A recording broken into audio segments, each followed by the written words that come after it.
Good morning. If we have not met, my name is Jarod. I serve as the lead pastor here, and I just love Pathway Church. And I'm really glad you're here. If you are a guest or you're kind of visiting for the first time this morning, you've come on an interesting Sunday. This is called Freedom Sunday, and as you've gathered already, we're really taking a swing at human trafficking today. We're trying to make a difference in that around the world. And so today I want to introduce to you our guest who will be sharing with us much more than I'll be sharing. He'll be sharing a little bit about what that looks like around the world. This is George Beals. Can you just thank George for driving all the way from Holland, Michigan to be with us today? George, we're really glad you're here. I've known you off and on for a few years, and you work right now with World Hope. Before we get into the World Hope stuff, can you just tell us something about yourself personally?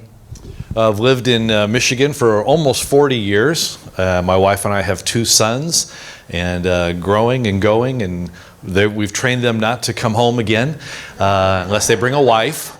And so they're working on that, so things are good there. Okay, great. So with your background, can you just tell us a little bit about what involved you in missions and international work and ministry, and sort of a little bit of what you've done?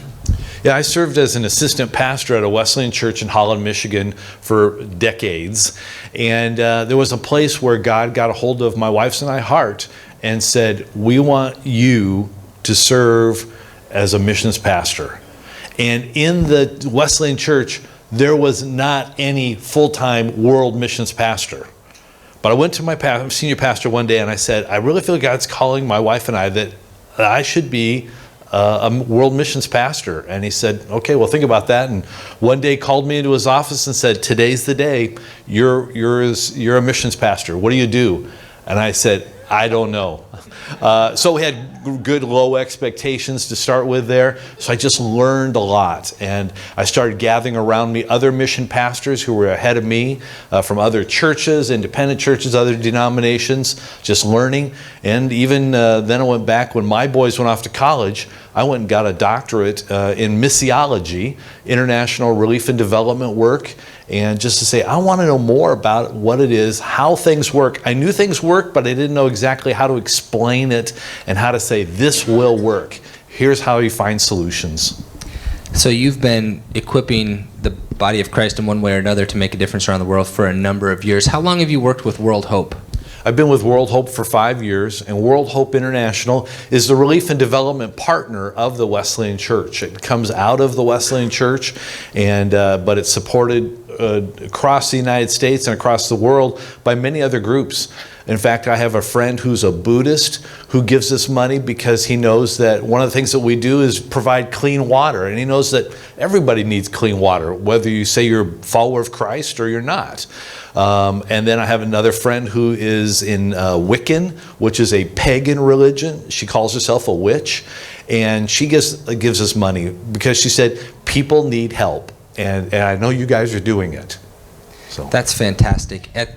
One of the values of a partnership with World Hope and just being a part of a network like that is there's all kinds of special skills, training, relief centers, organization that happens that really can't be done as well in local churches just trying to create those systems by themselves. So being able to work together with such a developed organization like World Hope International is a really good partnership.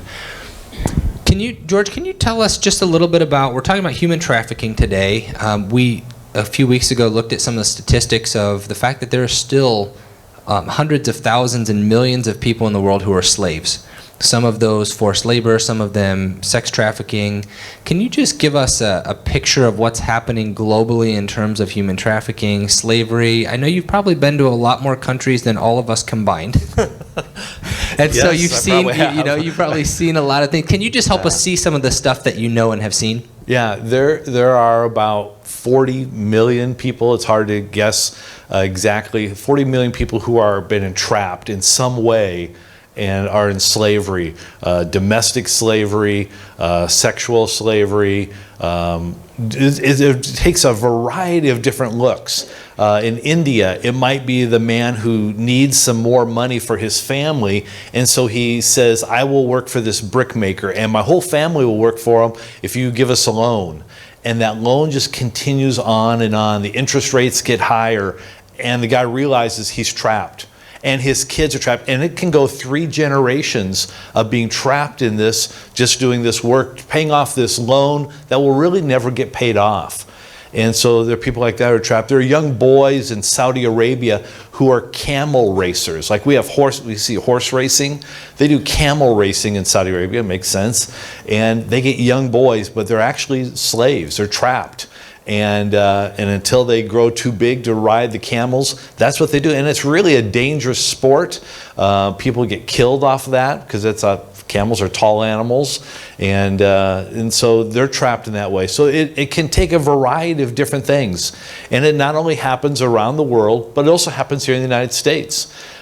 Just north of here, between Chicago and Detroit, the I-94 corridor is a big area for trafficking of young women, and going back and forth through there. And identifying those things helps us to realize here's how we can help. But our work is mostly international. And one of the things that makes World Hope unique is that we work with nationals. We don't hire Americans to go overseas someplace to work. We hire nationals because they know the language, they know the culture, the history, and they can reach their people much quicker when we equip them with the right tools. You said how many million? About 40 and a half million people was the last thing. That's just unbelievable. Yeah, that's just an unbelievable. There are more people caught in slavery now than in the 1800s when we had the transatlantic slave industry going on. Wow. So it has not slowed down. It's gotten bigger. And it's something that's not just unique to the 20th and 21st century or the 18th century or something, but you go all the way back in scriptures. In Genesis, Joseph in the Old Testament, he was sold as a slave by his brothers. And if you go back and look, see who they sold him to, they sold him to his second cousins who were headed to Egypt. They sold him to family members who then sold him again and sold him again. It's about $150 billion industry. And you look at it as an industry. We know about arms and munitions trafficking. There's also drug trafficking. And there's slave trafficking, human trafficking. The interesting thing about human trafficking is that considered like drugs or ammunition, once you shoot that bullet once, it's gone. Once somebody buys that drug and uses that drug, it's gone. But a human gets sold over and over and over again. And once they're no longer good at this job, somebody will sell them, they'll find them something else to do. And once they're no good at that, they're too old, they're too ragged, they'll be sold off again. And so that thing just happens over and over with the same person. And so it is a huge industry. And that's why the world is like, if they can make money at that, that's what they want to do. It's really tough to imagine living your entire life, or maybe even being sold as a child, or tricked into slavery as a child, growing up and really having no ambition, no hope besides just being entrapped in this process that you can't get rid of. It's really that lost opportunity. And slavery is not simply somebody walking with chains on them. There's a lot, what you've described, there's a lot of versions of what it means to be entrapped and enslaved and not really have an option to better your life or to do what you feel that you need to do in life. George, can you I know we're talking internationally as well as here, but can you paint a picture of what this may look like closer to home? Somebody today shared a name of a state highway patrol person who works with anti-trafficking in this very region, and sometimes that's harder for us to see and imagine. What does sex slavery look like in this area? How do people get involved in that or get entrapped in that? I think we miss it a lot of times if we don't know what we're looking for. Yeah, all over the world, it has to do with opportunity. And where there is no opportunity, or where somebody feels trapped, they can't better themselves, they look for something better. In the United States, a lot of times it happens because of our foster kids, because of homes being split up, that young people get put into foster care homes. And some foster parents, there are some really good foster care parents, there are some who just don't care, who are doing it for the money. And in the state of Michigan, we lose hundreds, thousands of children each year are lost in the foster care system. They don't know where they are. They go back and look and say, this child was assigned to this home, And they're 17 now, but we don't know where they are. They're just missing. And those are the kids who are desperate, who are not feeling the love from home, love from parents, love from a God who cares for them, who say, I want to find something different. And someone comes along with an opportunity.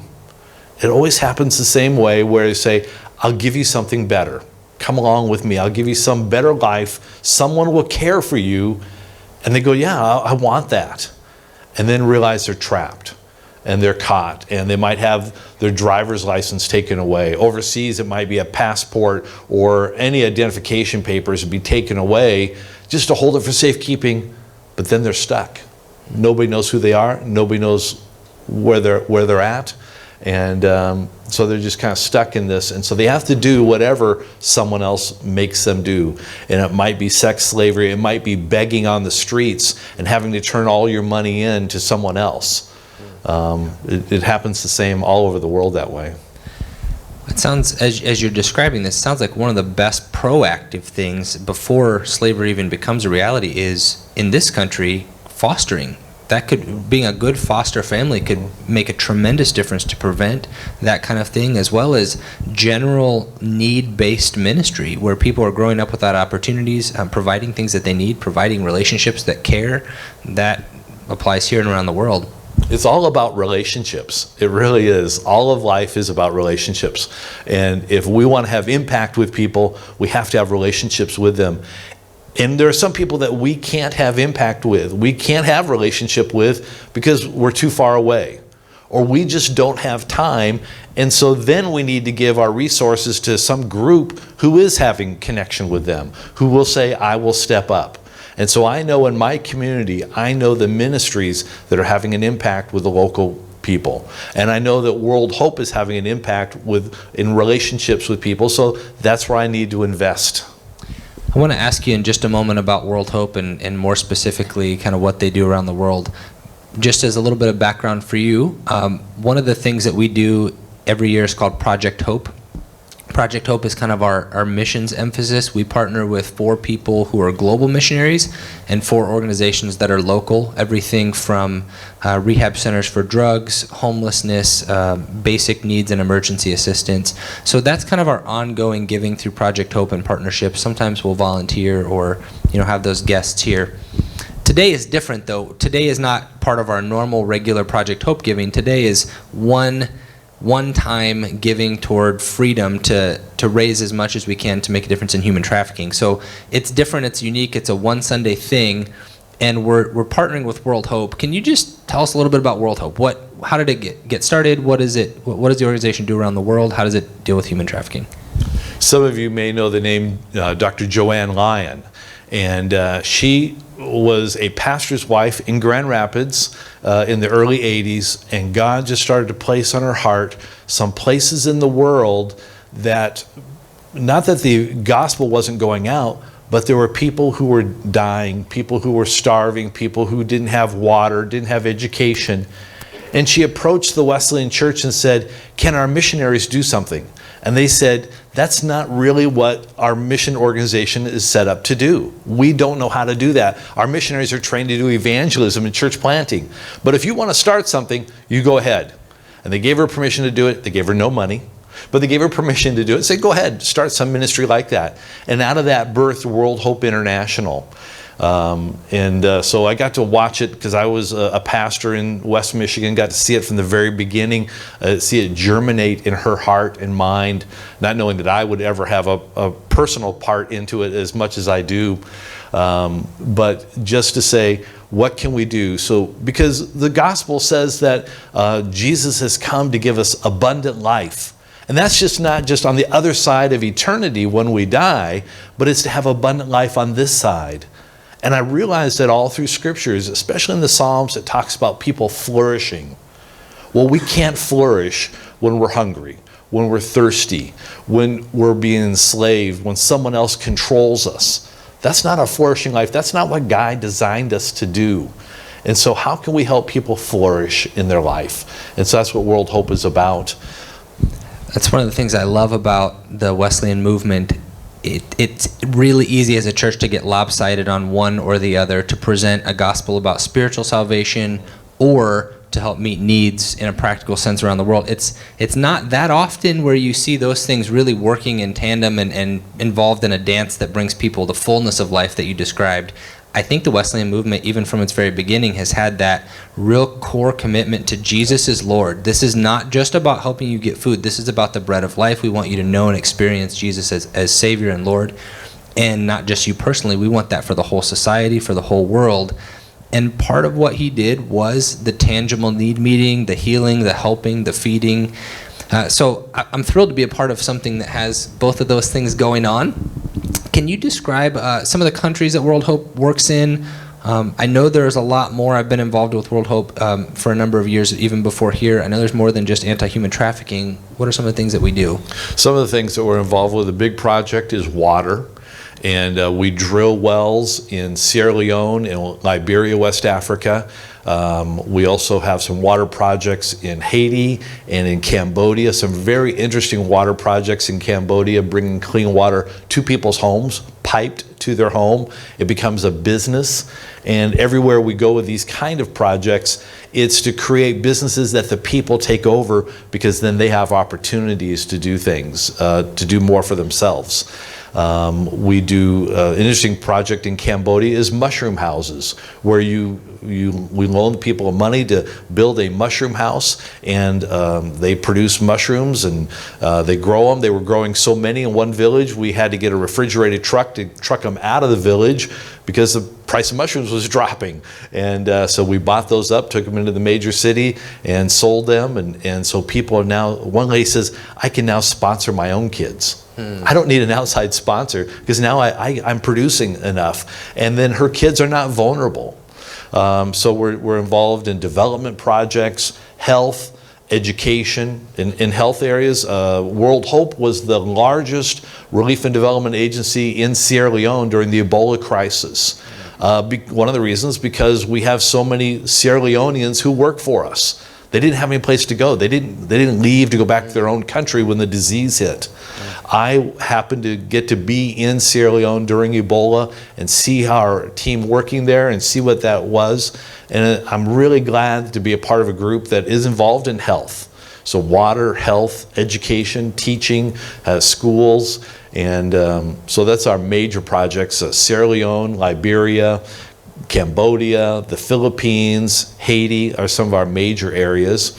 Anti-trafficking work takes place a lot in Sierra Leone, Liberia. Cambodia was our first project.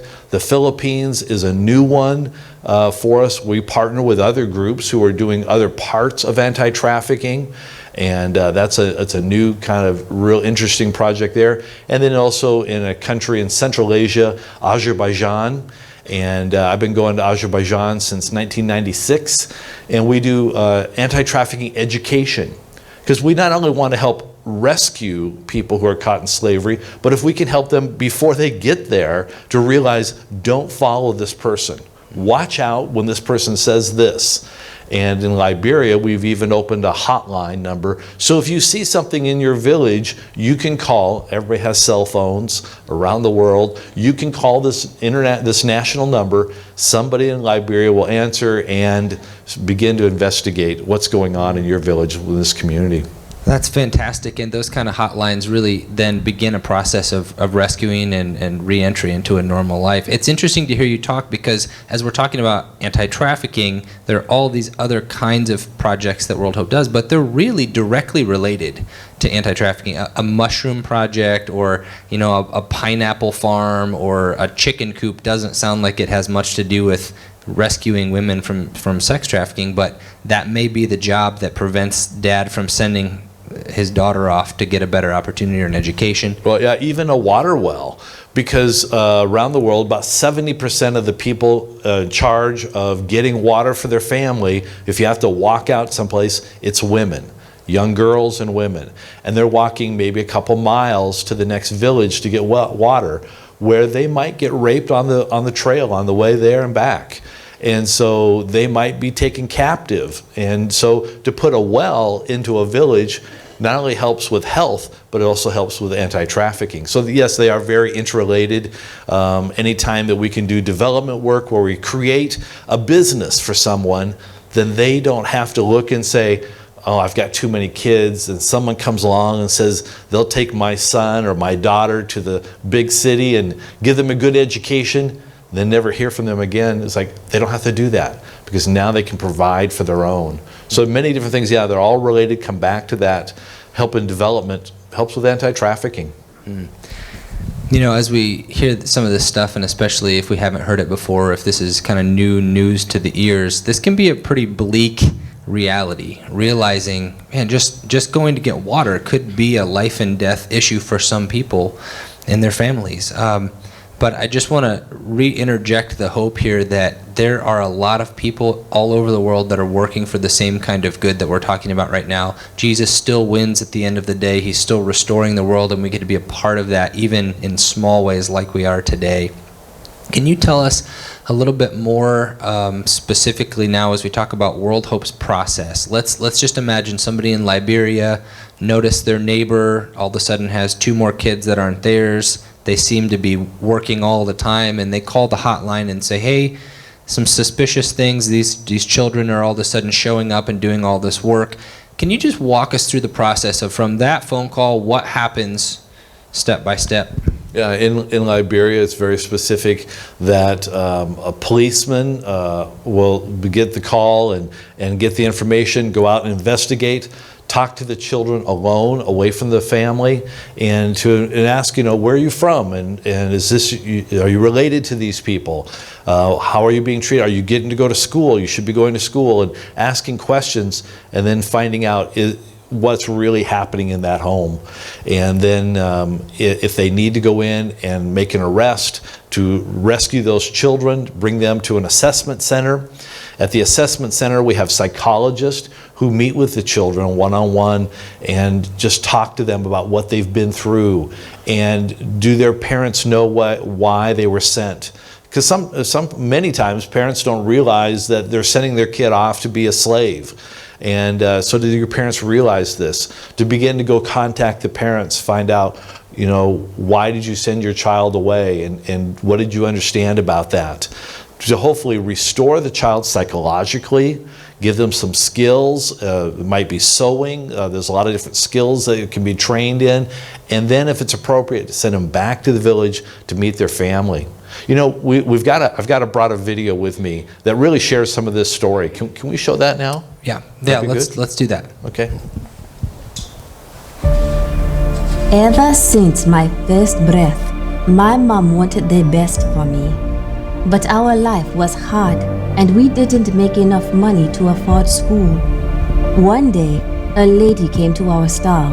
She had a lot of money and nice clothes, and she was so friendly. I liked her a lot. She offered to take me to a good school, and I could live with her in the city. My mom wanted the best for me, even if it meant being far away. So she agreed, and I left with my new friend. It was the happiest day of my life. But then, everything changed. I wasn't allowed to go to school. I was forced to wash all their dishes and clothes. And if I didn't get all their work done, I was beaten. Those were the darkest days. I would still be there today if it hadn't been for a neighbor. She listened to her radio and heard about human trafficking. When she saw what was happening to me, she called the hotline. The police and World Hope staff came and rescued me. When I got to hug my mom again, it was the happiest day of my life.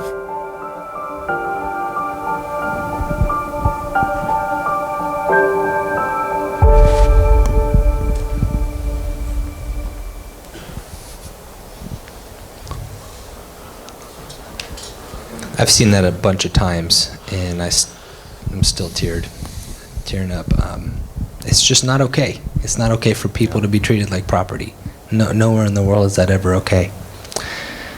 And that's the kind of stuff that when we make a donation, the $500 that we talk about, we're not talking about just the cost of getting a person out of the home. We're talking about running a hotline 24 hours a day. We're talking about the networks that it takes to have psychologists on site, to have a facility to bring these people to, take them through an assessment. We're talking about some of the support and projects that it would take to rehabilitate them from the trauma, get them back into a livable situation. That's a money well spent, in my opinion, to help that happen. It's hard to believe just for $500 you can rescue a person and send them all the way through the process to being restored as a full person, to let them, flourish as who God designed them to be. So I think I'm at a point where I just would, if I was sitting there, I'd be saying, okay, what can I do? What can I do? Which is really part of the reason we're here today. I think knowing and being aware makes a big difference, and also participating. So I want to say 3 things that we're able to do and participate in this morning. One is praying. We're going to take a moment when we have an offering, in just a moment. When you're not giving or when the song is being played, I'd just like you to take that moment and pray. Pray specifically for God's justice and freedom around the world. And secondly, we're going to take an offering to give to help fund that. Is there any third option, George? If somebody's sitting here saying, you know what, I'd like to give, but I'd like to be involved. I want to be involved in the process. Is there anything else people can do to explore what that could look like with World Hope? Yeah, real quickly. And I'm so glad to be part of an organization that not only just shows needs, but we've got solutions. So when you give, you're giving to a solution to make something happen. But personally, what families can do, what individuals can do, is maybe sponsor a child through World Hope. By sponsoring a child, you are making sure that they're no longer vulnerable, that they have what they need to go to school, that their family has enough food to feed the kids so that everyone gets fed, so they don't have to say, wow, we've got too many kids. How do we send one away to get for what we think is a better deal somewhere else? And so it reduces vulnerability of children and of families by just sponsoring a child, and that can be done at the World Hope website. You can see where to sponsor a child. You can pick what country. You can pick male or female and go through and look at children and say, this is one that God has touched our hearts with. So that's another way to be personal with it and say, I am having a difference with this life. For years, I sponsored a child in Africa and actually got a chance to visit that child at his home. And you would have thought that I was the president of the United States. Maybe they did think that I was I don't know. But just coming in, it was a celebration. What an incredible opportunity. I walked into their hut, their thatch roofed hut, and the whole town seemed to come around it. I went to the school that they were involved in. I wasn't a dad yet, but up until that point, it was probably the proudest moment of my life to watch this person named Francis come up and give me a hug like I was his hero. And what a difference he made in my life as well. In fact, I remember the Christmas before, I gave an extra little donation to give him a goat for Christmas. And then when I was there a few months later, we were eating goat. So I was a little suspicious. What did you do with it? I didn't see any goats around, but But it is amazing the difference that our little bit can really help somebody, and they treat us like royalty. And you think, it happened to me just recently, and I walked away with my wife and I said, how are they so impressed with us? And she said, because we did a little. And we said, like Mary said, I don't know if I can afford $500. And my wife and I have learned to say, do you not think that God will supply your needs? Yeah. If I give, do you think God can make up that difference somehow? I don't know how. That I will not starve, that I will have freedom. And so we celebrate on this Freedom Sunday, not only that we have freedom because we have a country that allows us that, but we have been blessed, but we've been blessed to be a blessing to others. Yeah. We want to use our freedom somehow to help others. Yeah. If somebody would be interested in travel, are there any travel opportunities? Could they contact you and say, hey, George, I'd love to go with World Hope to a certain location? Could they get in touch with you for that? Yeah, we do that. Dr. Joanne Lyon is just returning from Sierra Leone either last night or this morning, where she took a group of pastors from the East Coast and some lay people, and some of them got to go visit sponsored children that they've been sponsoring for several years.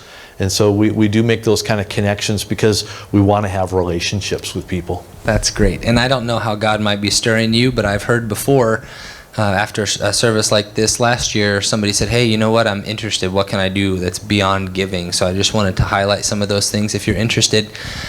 You can Google World Hope and find George on there, and anybody else on their team, World Hope International. But right now, what I'd like to do is just give you a little bit of instruction if you'd like to give toward this donation, toward this offering. What we're giving now in this special offering is a one-time gift.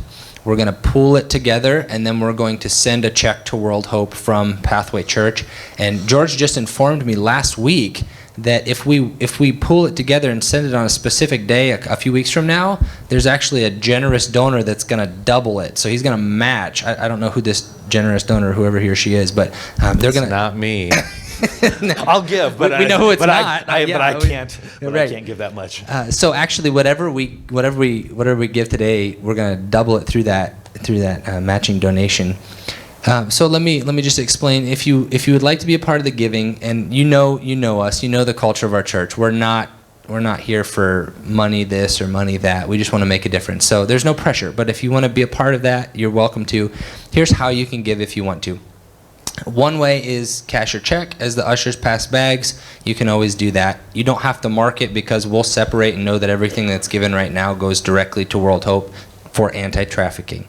If you want to give online, you can also go to pathway.community. That website is on your worship folder. It's our church website, www.pathway.community. You'll see an orange giving tab. You can click Give. On that tab, there are two options for a drop-down menu. Make sure you choose the one that says Project Hope. Okay?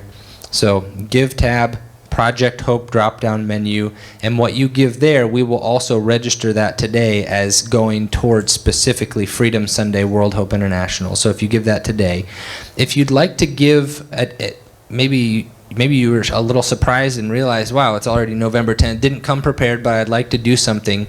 You can give, actually for the next 2 weeks, we'll still have this opening before we send a check in. So if you want to give later, you can go, again, cash or check to the church, or you can do online, pathway.community, do the Project Hope tab, but please just make a note. If you send it in after today, send us an email to let us know that's where it's going, because we have ongoing Project Hope gifts throughout the year. So we want to make sure we get that to Freedom Sunday. So make a note, email us with it, send it at the church email address, letting us know, hey, I donated this amount for Project Hope. This is for the freeing slaves, so that we know to register it correctly. Does that make sense? If you have any other questions, you can see one of the staff people around here who will make all this stuff happen really well, and they would be glad to help you, or I'd be glad to help you as well. Anything else that we need to know, George, or any other questions we've left unanswered? Yeah, like I just said, it's about relationships, and World Hope is building relationships out there, and we have a solution. When you give, you're giving not to help us just think of the problem, but we're making it happen. We're bringing people back not only to their families, but telling them it's in the name of Christ. People around the world, because they love Jesus, are making this happen. I asked you earlier on a phone conversation, hey, do you have the ability to show pictures of people that have been rescued? And George's response was no. We don't do that in fundraising because they've just spent their years being exploited for money. We're not going to put them up and ask you for money based on who they are. So there are lots of specific personal stories that, quite honestly, just in confidentiality and respect for the people, we're not going to hear those, but their stories are being changed through stuff like this. So as we sing, as we give, I just want to also remind you to pray as this song is playing.